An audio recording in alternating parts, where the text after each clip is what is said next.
Across the South Coast, live from Solent University, you're listening to Solent Sports News. Good afternoon, it's 3 o'clock and I'm Alex Isaacs with your Solent Sports News headlines. Breaking news, Southampton Football Club have just confirmed their game against Sunderland will go ahead tomorrow. After a fire broke out on Wednesday, Southampton's fixture against Preston North End was called off, meaning it would now be rescheduled, causing game congestion. Alfie House, who covers Saints for the Southern Daily Echo, gave more on the matter. Yeah, well, there's going to be definitely fixture pile up at the end of the season. I think they're going to have to play 10 games in 36 days to finish the season, and that includes going to Leicester, Leeds and Ipswich. I think at the moment there's been no confirmation at all, but staff are back in St Mary's working, so I think there's a lot of positive feeling around the club that Sunderland will be on. Like right now, I'm at Staplewood doing a pre-match press conference for a match that we think will be on. So hopefully they get Sunderland on, but yeah, Preston's going to make it a busy schedule. And more breaking news, in the last couple of hours, Ferrari have confirmed Carlos Sainz has been ruled out of the Saudi Arabian Grand Prix and will be replaced by a British teenager. Oliver Bearman, who currently drives an F2, will replace a Spaniard due to being diagnosed with appendicitis. There is no return date yet for the 29-year-old, meaning Bearman will take the seat in Jeddah and the near future, but it's not all bad for Ferrari, as the 18-year-old showed his quality after getting pole position on Thursday. Free practice threes also just concluded, with the Brit putting his Ferrari in 10th place and showing really good pace. Now to the Premier League, where we have a colossal clash awaiting us this weekend. It's first versus second, Liverpool versus Manchester City, and sparks have already flown with City striker Erling Haaland hitting back at Trent Alexander-Arnold after he claimed winning trophies means more to Liverpool fans. If he wants to say that, okay. I've been here 1 year and I won the treble, and it was quite a nice feeling. I don't think he knows exactly this feeling, so that's what I felt last season, and it was quite nice, so yeah. Join with me now is Liverpool fan and journalist Michael Ryder. Michael, first and foremost, how do you feel about the comments Haaland has made? I don't think it's that serious. As always, it's always a pleasure to be on Solent Sports News talking about the best club in the world. But when it comes to the rivalry that they have between them, I think it's healthy for the sport. I mean, I think it, especially for this game on Sunday, whether it's PR or whatever to build some hype, I don't think there's anything against it. A bit of friendly rivalry is not a problem at all, in my opinion. You got a very good point there. How do you feel the game will pan out Sunday now, due to this blood boiling over social media, these exclusive interviews? How do you feel like it would go? You see, I think it's building a lot of hype up for something that isn't actually going to be that good. I mean, obviously, whenever Liverpool play Manchester City, and it being at Anfield, there's going to be an atmosphere. It's going to be a hostile game in itself. But when it comes to the actual football on display, I think both teams are going to be quite timid, especially after around the 7-minute mark. If let's Liverpool have the lead, City will throw the bus at them for the last 20 minutes. But if it's a draw going into the last 20, neither team can afford to lose this game. Both teams can afford to draw it, but neither team can afford to lose. So I think first half will be Liverpool, obviously home advantage, fans behind them, they'll be piling on the pressure. City will get it more in the second half, and then with the last 15-20, I think things will start to quiet down. Both teams will be happy with the point that they have, and they'll take it on for the rest of the season, I think.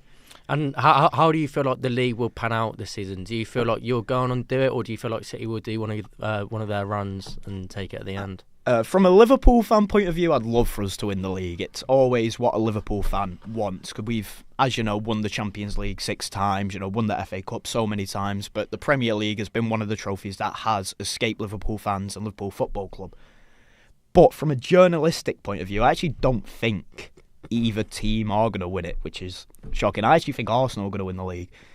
With the form that they are in at the moment, they are playing by far the best football in the league and the best football under Mikel Arteta since he's arrived at the club.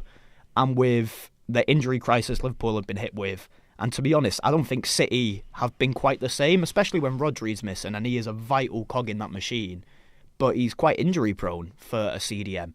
He's not playing week in, week out, and it does, disrupt the squad a bit. So, for me, I'd love it if we won the league, but I think Arsenal are going to nip it. just because all eyes are on City and Liverpool, I think they might just sneak in. Well, brilliant. Thank you for that, Michael.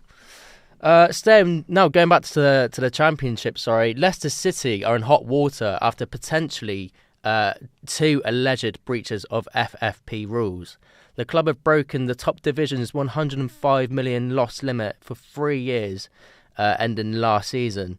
This meaning the Championship leaders could be facing a possible 10-point deduction if they get promoted back to the Premier League, and causing them issues considering surviving the drop. In cricket, India have leaped over England in the 5th and final test in Dharamsala, kicking on from a sublime overnight performance. After England were all out yesterday for 218, the hosts have ended day 2 on 473 for 8. That's a lead of 255. England captain Ben Stokes bowled his first ball in 251 days and bowled out Rohit Sharma. Despite Stokes' efforts, Sharma recorded a century alongside Gill, propelling them way ahead of their visitors. Now to boxing, where there are 2 heavy hitters battling it out tonight in the desert. Anthony Joshua will take on former UFC heavyweight champion Francis Ngannou in Saudi Arabia as he looks to make his way back to the top of boxing royalty. The Brit insists nothing can stop him from doing so and intends to meet the winner of Tyson Fury and Alexander Usyk's fight. But he is keeping all focus on tonight. This is my main focus. So the incentives and all that stuff is just to win. That's it. Just focus on my game plan and what I've got to do. Joshua is picked as favourite for the bout, yet Ngannou believes if the fight was MMA rules, then the story would be very, very different. No, I think sometimes it just make me laugh a little bit because I know that, okay, we are going to fight in boxing rules, but what happened if it was just a free fight on MMA rule? I would smoke those guys. In tennis, a former US Open champion made a stellar return after an 8-month absence. Emma Raducanu dropped down to 250 in the WTA rankings after suffering from injury, but rebounded brilliantly yesterday as she surpassed Spain's Rebecca Masrova in the first round of the Indian Wells Open. She will now face Ukraine's Diana Yastremeka and hopes to carry on her form despite the playing conditions. It's one of the trickiest tournaments conditions-wise to play in because it varies so much between day, night, hour, sun, placement, everything. So I think I dealt with that really well and overcame a really tough opponent who's dangerous on these conditions. This weekend, the 4th round of the Six Nations takes place, with Ireland looking to crown themselves at Twickenham.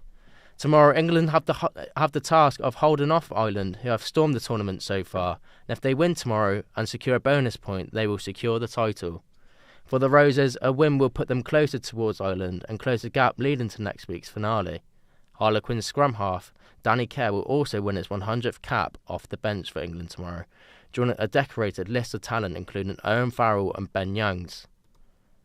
Now thrown over to the darts, world champion Luke Humphries showed he is not to be forgotten in the Premier League. The 29-year-old beat Michael Smith, securing his first victory in the competition this year, and tonight there is more action to come, the European Tour commencing in Belgium. Joining me now is Baxter Wilson, a darts correspondent. Baxter, how do you feel that the Darts Open in Belgium will go tonight? Yeah, it's just the early rounds at the moment. I think that Luke Humphries definitely has the advantage. He isn't playing tonight, but in the overall tournament, Luke Humphries has the advantage after last night's Premier League win. He played some amazing stuff, and especially in the semi-final against Rob Cross, averaging 113, which was simply beautiful. I think the European Tour is a way for darts players to show what they're made of. It's a way for lesser darts players to make a name for themselves as well, earn some prize money. I think tonight was Littler, Peter Wright and Aspinall to play. So it'll be interesting to see how they play back-to-back, considering they played last night. I don't think all 3 of them were on hot form. So it'll be interesting to see how they bounce back. And just touching on the Premier League and last night with Luke Humphries getting his first win, do you feel like he'll receive a lot of good, positive feedback for that and propel himself on? Yeah, definitely. I mean, it's Humphries' first time in the Premier League, surprisingly. So he'll definitely take a lot from that. I think a worrying thing is Michael Van Gerwen's shoulder, as that seems to be an arising problem. But I think Humphreys will take that in his stride. Brilliant. Well, thank you back, sir. That's all from me for now, but I'll be back at 4 with more updates and stories. Remember, you can keep up to date on our website, solentsportsnews.com.